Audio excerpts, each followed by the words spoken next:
Hello students, welcome back to my YouTube channel educational television. आज हम start कर रहे हैं सेकंड चैप्टर साइंस का, is matter around us pure. First chapter जो था उसमें हमने जान लिया मैटर के बारे में, ठीक है, प्रॉपर्टीज़ ऑफ मैटर सब कुछ। इस चैप्टर में हम पढ़ने वाले हैं मैटर की प्योरिटी के बारे में कि क्या जो मैटर हमारे आसपास जो प्रेजेंट है वो प्योर है या नहीं है। मैटर की बेसिक डेफिनेशन वही है, anything that occupy space and has mass is called matter. कोई भी वो चीज़ जो कि स्पेस ऑक्यूपाई करे और उसके पास मास हो वो मैटर है, ठीक है। अब मैटर जो है वो दो फॉर्म्स में एग्जिस्ट करता है, प्योर फॉर्म और इम्प्योर फॉर्म। अब अगर मैं बात करूं कि हम मार्केट से जो कुछ एक चीज़ें लेके आते हैं, प्योर मिल्क लिखा होता है, प्योर देसी घी लिखा होता है, क्या वो वाकई में प्योर होती हैं? अगर तो हम केमिकल लैंग्वेज में बात करें तो वो सारी ही चीज़ें क्या है, इम्प्योर हैं। क्यों इम्प्योर हैं? अगर मैं बात करूँ मिल्क में कार्बोहाइड्रेट्स भी हैं, फैट्स भी है, प्रोटीन्स भी हैं, ठीक है ना, तीन तीन चीज़ें एक चीज़ में ही। तो केमिकल लैंग्वेज में प्योर फॉर्म का मतलब क्या? जब सब्सटेंस क्या उसमें प्रेजेंट हो, substance consist of only single type of particle, एक ही टाइप के पार्टिकल्स जब प्रेजेंट होंगे तब सब्सटेंस को हम कहेंगे कि वो कैसा सब्सटेंस है, प्योर सब्सटेंस है। एक ही टाइप के पार्टिकल्स होने चाहिए उसमें, ठीक है। अब प्योर फॉर्म में भी जो मैटर है वो दो फॉर्म्स में एग्जिस्ट करेगा, या तो वो एलिमेंट की फॉर्म में एग्जिस्ट करेगा या फिर वो कंपाउंड की फॉर्म में एग्जिस्ट करेगा। इम्प्योर फॉर्म में मैटर हमेशा मिक्सचर की फॉर्म में एग्जिस्ट करेगा, ठीक है ना, मिक्सचर। अब मिक्सचर भी फिर फर्दर दो टाइप्स का होगा, होमोजीनियस मिक्सचर और हेट्रोजीनियस मिक्सचर। अब जो एलिमेंट है, एलिमेंट क्या है हमारे पास? It cannot be broken down into simpler substances, यानी कि बिल्कुल basic form of matter that is element. इसको हम फर्दर और ज़्यादा ब्रोकन डाउन नहीं कर सकते, और ज़्यादा तोड़ के और सिंपलर सब्सटेंस में इसको कन्वर्ट नहीं किया जा सकता। जबकि जो कंपाउंड है ये एलिमेंट्स से कंबाइन होके ही बनेगा, ठीक है ना। जब दो या दो से ज़्यादा एलिमेंट्स केमिकली कंबाइन करेंगे फिक्स्ड प्रोपोर्शन का मतलब क्या हुआ कि अगर एक कंपाउंड दो एलिमेंट से मिलकर बन रहा था जिसमें एक एलिमेंट 10 ग्राम यूज़ होना है और दूसरा एलिमेंट 90 ग्राम यूज़ होना है, तो वो हमेशा ही वैसा ही यूज़ होगा, तभी हमारे पास कंपाउंड की फॉर्मेशन होगी। It is formed by two और मोर एलिमेंट्स केमिकली कंबाइंड, किसमें? फिक्स प्रोपोर्शन में, ठीक है। अब एलिमेंट वो फर्दर तीन सब कैटेगरीज में डिवाइडेड है, एक metals, non metals, metalloids.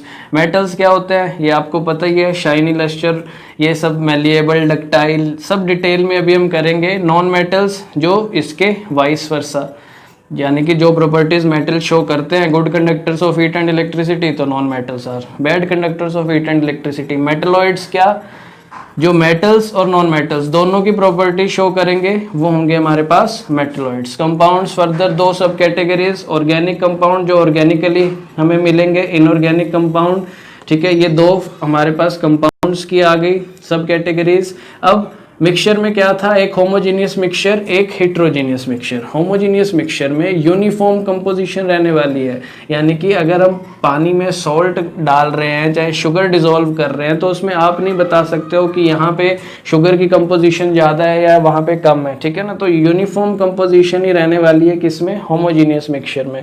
Heterogeneous mixture में क्या होगा? नॉन यूनिफॉर्म कंपोजिशन, यानी कि वो चीज़ें डिसॉल्व ही नहीं होने वाली हैं। अब इसमें पानी में नमक तो जो क्या है, नमक जो है वो डिसॉल्व हो जाएगा, बट अगर यहाँ पे मैं बात करूँ ऑयल एंड वाटर, क्या ये मिल जाता है? नहीं मिलता है। सैंड इन वाटर नहीं मिलती है, रेत भी, ठीक है ना। तो ये दो टाइप्स हो गई किसकी? मिक्सचर की। अब होमोजीनियस मिक्सचर की फिर से सब टाइप निकल के आती है, सॉल्यूशन। और सॉल्यूशन के तीन हमारे पास तीन टाइप्स में सॉल्यूशन एग्जिस्ट करेगा, या तो वो ट्रू सॉल्यूशन होगा, या सस्पेंशन होगा, या कोलाइडल सॉल्यूशन होगा।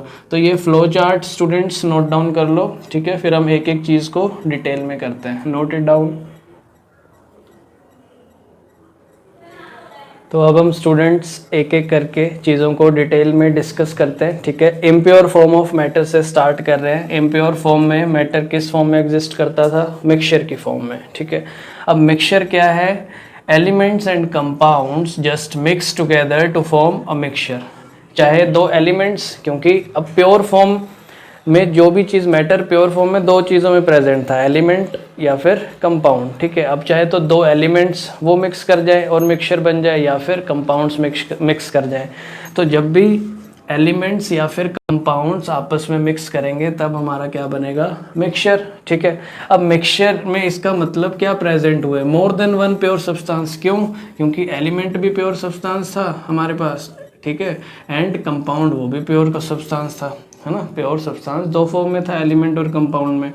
तो मिक्सचर में दो टाइप के प्योर सब्सटेंस इसमें प्रेजेंट होने ही वाले हैं। थर्ड इसकी प्रॉपर्टी क्या है, it shows the properties of constituent substances.